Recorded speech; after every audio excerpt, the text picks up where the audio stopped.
Hello everyone, আশা করি সকলে ভালো আছো। তোমাদের সকলকে স্বাগত জানাচ্ছি আমার ইউটিউব চ্যানেলে। আজকের বিষয় হচ্ছে ক্লাস 9-এর গুরুত্বপূর্ণ এক চ্যাপ্টার পরিমাপ। এই চ্যাপ্টার 8 পার্ট। এই পার্টে আমরা সময়ের পরিমাপ এবং কিছু গুরুত্বপূর্ণ প্রশ্নপত্র নিয়ে আলোচনা করব। এর আগে 60টি ভিডিওর মাধ্যমে আমরা এই চ্যাপ্টারের গুরুত্বপূর্ণ বিষয় নিয়ে আলোচনা করেছি। তোমরা যারা আগের ভিডিওগুলো দেখোনি, ডেসক্রিপশন বক্সে ভিডিওগুলোর লিঙ্ক দেওয়া থাকবে, অবশ্যই দেখে নেবে।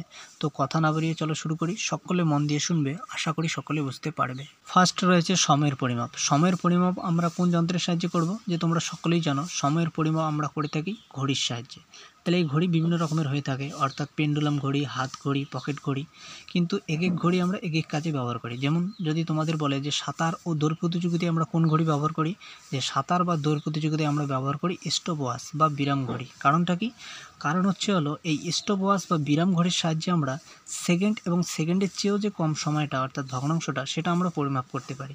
তাই সাঁতার বা দৌড় প্রতিযোগিতায় আমরা স্টপ ওয়াচ বা বিরাম ঘড়ি ব্যবহার করি। এছাড়াও স্টপ ওয়াচকে বা বিরাম ঘড়িকে আমরা তাৎক্ষণিক চালু বা বন্ধ করতে পারি।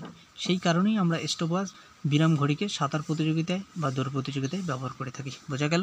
এরপর রয়েছে দোলক ঘড়ি। দোলক ঘড়িটা কি? যে দেওয়ালে আটকানো ঘড়ি এক প্রকার হলো দোলক ঘড়ি। এই দোলক ঘড়ি থেকে আমরা যে কটা জিনিস জানবো গুরুত্বপূর্ণ বিষয়, সেগুলি হলো যে দোলকের পিণ্ডটি যে কোনো এক প্রান্ত থেকে অপর প্রান্তে যেতে যে সময় লাগে সেটা হলো 1 সেকেন্ড। অর্থাৎ এক প্রান্ত থেকে অপর প্রান্তে গিয়ে আবার সেই প্রান্তে ফিরে আসতে সময় লাগে 2 সেকেন্ড। তাহলে এই যে সময়টা, এই সময়টিকে আমরা বলি দোলনকাল। তাহলে দোলক ঘড়ির দোলনকাল কত? যে দোলক ঘড়ির দোলনকাল হলো 2 সেকেন্ড। তাহলে দোলক ঘড়ি থেকে এটা মনে রাখবে কি, যে দোলকের পিণ্ডটির এক প্রান্ত থেকে অপর প্রান্তে যেতে যে সময় লাগে সেটা হলো 1 সেকেন্ড। অর্থাৎ এক প্রান্ত থেকে অপর প্রান্তে গিয়ে আবার সেই প্রান্তে ফিরে আসতে যে সময় লাগে সেটা হলো 2 সেকেন্ড। এই সময়টাকেই আমরা বলি দোলনকাল। তাহলে দোলক ঘড়ির দোলনকাল কত? যে দোলক ঘড়ির দোলনকাল হলো 2 সেকেন্ড। বোঝা গেল? আর এখান থেকে একটা পয়েন্ট পড়বে, সেটা হলো যে ঘড়িতে শক্তি সরবরাহ করার জন্য একটি স্প্রিং থাকে, আর চাবির সাহায্যে দম দিয়ে স্প্রিংয়ে স্থিতিশক্তি সঞ্চিত করা হয়। অর্থাৎ দোলক ঘড়িতে চাবির সাহায্যে দম দিয়ে স্থিতিশক্তি সঞ্চয় করা হয়। এই স্থিতিশক্তি গতিশক্তিতে রূপান্তরিত হয় ঘড়ির কাঁটা ঘোরায়। বোঝা গেল? তাহলে দোলক ঘড়ির মধ্যে কোন শক্তিতে রূপান্তরিত হয়? যে দোলক ঘড়ির মধ্যে স্থিতিশক্তি গতিশক্তিতে রূপান্তরিত হয়। বোঝা গেল? তো আমরা পরিমাপ এই চ্যাপ্টারের থিওরি পার্টটা পুরোটা আমরা শেষ করলাম। এখন আমরা কিছু গুরুত্বপূর্ণ প্রশ্নপত্র নিয়ে আলোচনা করব। ফার্স্ট কোশ্চেন দেখো কি রয়েছে, যে জল, কাঠ, বায়ু এদের ভৌতরাশি বলা যায় কি? যে জল, কাঠ, বায়ু এদেরকে আমরা ভৌতরাশি বলতে পারি না। কারণ হলো যে জল, কাঠ বা বায়ু এদেরকে আমরা পরিমাপ করি না। আমরা পরিমাপ করি জল, কাঠ, বায়ু এদের ভরকে বা ওজনকে বা ঘনত্বকে। তাহলে জল, কাঠ, বায়ুকে আমরা ভৌত বস্তু বলি, কিন্তু ভৌতরাশি নয়। ভৌতরাশি কোনগুলো? যে ভৌতরাশি হলো জল, কাঠ, বায়ু এদের ভর, ওজন, ঘনত্ব, আয়তন ইত্যাদি। অর্থাৎ যে সমস্ত ভৌতরাশিকে আমরা পরিমাপ করি, অর্থাৎ আমরা জল, কাঠ, বায়ুকে পরিমাপ করি না, আমরা পরিমাপ করি জল, কাঠ, বায়ু এদের ভর, ওজন, ঘনত্ব, আয়তন ইত্যাদি। তাহলে এগুলো হলো ভৌত রাশি। কিন্তু জল, কাঠ, বায়ু ভৌত রাশি নয়, এগুলো হলো ভৌত বস্তু। বোঝা গেল? এরপর রয়েছে প্রত্যেক প্রাকৃতিক রাশির একটি নির্দিষ্ট একক আছে, উক্তিটি ব্যাখ্যা করো। অথবা সব প্রাকৃতিক রাশির একক থাকে না, ব্যাখ্যা করো। অথবা কোনো ভৌত রাশিকে কি একক ছাড়া বিশুদ্ধ একক সংখ্যা দিয়ে প্রকাশ করা যায়, ব্যাখ্যা করো।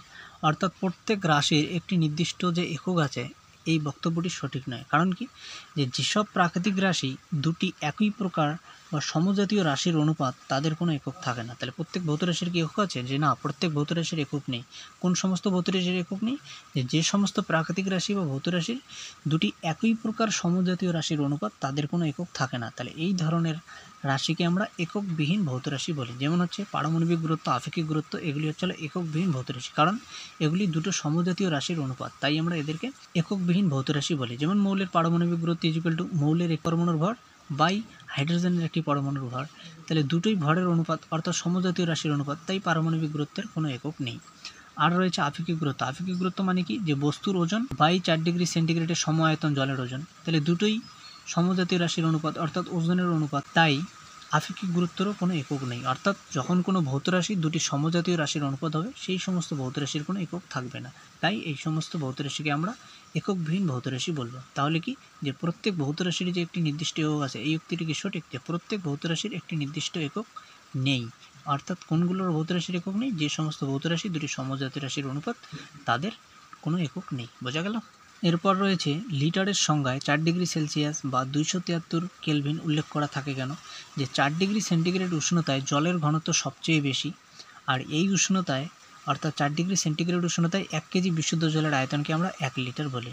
অন্য কোনো উষ্ণতায় জলের ঘনত্ব কমে যায়, অর্থাৎ 4 ডিগ্রি সেন্টিগ্রেড উষ্ণতার চেয়ে যদি অন্য কোনো উষ্ণতা যদি আমরা নিই তাহলে জলের ঘনত্ব কমে যায়, তাহলে ঘনত্ব যদি কমে যায় তাহলে আয়তন বেড়ে যায়, ফলে 1 কেজি জলের আয়তন 1 লিটারের চেয়ে বেশি হয়। তাই নির্দিষ্ট আয়তন বোঝাতে লিটারের সংজ্ঞায় 4 ডিগ্রি সেন্টিগ্রেড বা 273 কেলভিন উষ্ণতা উল্লেখ থাকে। অর্থাৎ 4 ডিগ্রি সেন্টিগ্রেড উষ্ণতা না নিয়ে যদি আমরা অন্য কোনো উষ্ণতা নিই তাহলে জলের ঘনত্ব কমে যায়, জলের ঘনত্ব কমে গেলে জলের আয়তন বেড়ে যাবে, অর্থাৎ 1 কেজি জলের আয়তন তখন 1 লিটারের চেয়ে বেশি হবে। তাই আয়তন বোঝাতে আমরা 4 ডিগ্রি সেন্টিগ্রেড উষ্ণতাই নিয়ে থাকি, অন্য কোনো উষ্ণতা নেই না। বোঝা গেল? এরপর রয়েছে যে কোনো রাশির পরিমাপের ক্ষেত্রে বিভিন্ন ছোট ও বড় একক ব্যবহার করা হয় কেন? যে নানা কারণে ছোট বড় দৈর্ঘ্য আমাদের মাপতে হয়, ক্ষুদ্র ও বৃহৎ সময়ের হিসাব করতে হয়, অল্প ও বেশি ভর মাপতে হয়। তাহলে ভৌত রাশিটির মান যদি ছোট হয় তাহলে আমরা ছোট একক ব্যবহার করব, যদি ভৌত রাশিটির মান বড় হয় তখন আমরা বড় একক ব্যবহার করব। তাই বিভিন্ন রাশি যখন আমরা পরিমাপ করি তখন ছোট বড় একক ব্যবহার করা হয়, অর্থাৎ যখন আমাদের যে একক প্রয়োজন তখন আমরা সেই এককই ব্যবহার করব। অর্থাৎ উদাহরণটা দেখো তাহলেই বুঝতে পারবে যে একটি কলমের দৈর্ঘ্য 18 সেমি। তাহলে এই দৈর্ঘ্যকে যদি আমরা বড় একক অর্থাৎ কিলোমিটারে প্রকাশ করি তাহলে দৈর্ঘ্যটি হবে 0.00018 কিলোমিটার। অর্থাৎ এক্ষেত্রে সংখ্যাটি অর্থাৎ 0.00018 এই সংখ্যাটি খুব বড় হওয়ায় লেখার ক্ষেত্রে অসুবিধা হয় এবং বোঝার ক্ষেত্রেও অসুবিধাজনক। তাই যখন আমরা ছোট দৈর্ঘ্য পরিমাপ করব তখন আমরা ছোট একক অর্থাৎ সেমিতে ব্যবহার করব, অর্থাৎ আমরা তখন বড় একক অর্থাৎ কিলোমিটারে ব্যবহার করব না। অর্থাৎ কলমের দৈর্ঘ্যটাকে যদি আমরা সেমিতে ব্যবহার না করে কিলোমিটারে অর্থাৎ বড় একক ব্যবহার করি তাহলে দেখা যাচ্ছে যে লেখাটা বুঝতে অসুবিধা হচ্ছে, লিখতে অসুবিধা হচ্ছে। তাই আমরা ছোট এককে ছোট দৈর্ঘ্য মাপার ক্ষেত্রে ব্যবহার করব। বোঝা গেল?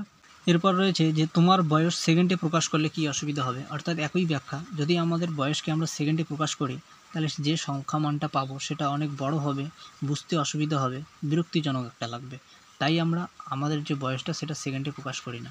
তাহলে কারণটা কি? যে আমাদের বয়সকে যদি আমরা সেকেন্ডে প্রকাশ করি, বছরে প্রকাশ না করে, তাহলে সেটা অনেক বড় হবে, প্রকাশ করা অসুবিধাজনক হয়। অর্থাৎ উদাহরণ দেখো যে তোমার বয়স যদি এখন 15 বছর হয়, এই বয়সকে যদি আমরা সেকেন্ডে প্রকাশ করি তাহলে কি হবে?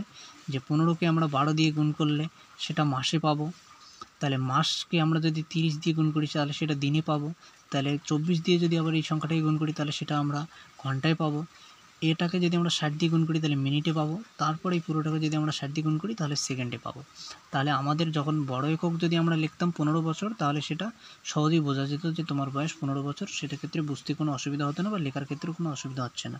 কিন্তু যখনই আমরা সেকেন্ডে প্রকাশ করছি তখন একটা বড় একটা মান আসছে, এক্ষেত্রে বোঝাটাও খুবই অসুবিধাজনক, লেখাটাও খুব বিরক্তিকর।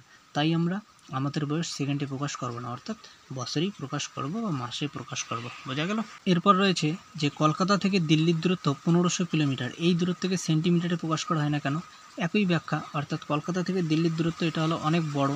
তাহলে বড় যখন আমরা রাশি পরিমাপ করব তখন আমরা বড় একক ব্যবহার করব, অর্থাৎ কিলোমিটার ব্যবহার করব। এটাকে যদি আমরা সেন্টিমিটারে প্রকাশ করি তাহলে সংখ্যাটা অনেক বড় হবে, বিরক্তিকর হবে, অসুবিধাজনক হবে। তাই কলকাতা থেকে দিল্লির দূরত্ব যখন আমরা পরিমাপ করব তখন সেটা কিলোমিটারের এককে প্রকাশ করব, অর্থাৎ সেন্টিমিটারে প্রকাশ করব না। দেখো বইয়ে কী লিখেছে যে কলকাতা থেকে দিল্লির দূরত্ব 1500 কিলোমিটার, এই দূরত্বকে যদি আমরা সেমিতে লিখি তাহলে হবে 15,000,000,000 সেমি। তাহলে এই যে সংখ্যাটা আমরা পাচ্ছি তাহলে এই সংখ্যাটা খুবই বড় হয়ে যায়, ফলে আমাদের এভাবে প্রকাশ করা বিরক্তিকর এবং অসুবিধাজনক। তাই বড় মাপের দূরত্বকে আমরা কিলোমিটারেই প্রকাশ করব, সেমিতে প্রকাশ করব না। বোঝা গেল? এরপর রয়েছে যে মাত্রা কি অনন্য ভৌত রাশিকে নির্দেশ করে? মানে মাত্রা কি শুধুমাত্র একটি ভৌত রাশিকে নির্দেশ করে?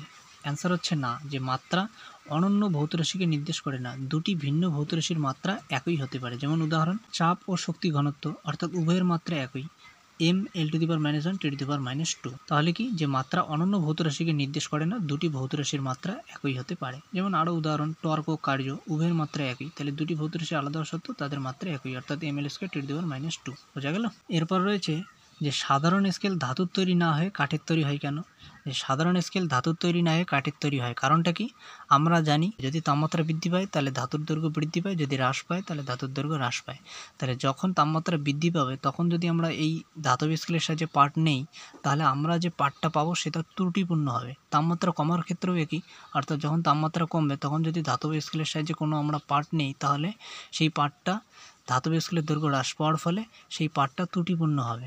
কিন্তু যদি আমরা কাঠের স্কেল ব্যবহার করি তাহলে কাঠের স্কেলের ক্ষেত্রে কী হয়, যে তাপমাত্রা বৃদ্ধি বা হ্রাসে কাঠের সংকোচন প্রসারণটা কম হয়, অর্থাৎ ধাতুর চেয়ে কাঠের সংকোচন প্রসারণটা কম হয়। ফলে কী হয়, উষ্ণতা বৃদ্ধি বা হ্রাসে আমরা যদি কোনো পার্ট নেই সেই কাঠের স্কেলের সাহায্যে তাহলে সেই পার্টটা আমরা ত্রুটিমুক্ত পার্ট পেয়ে থাকি। তাই সাধারণ স্কেল ধাতুর তৈরি না করে কাঠের তৈরি করা হয়। বোঝা গেল?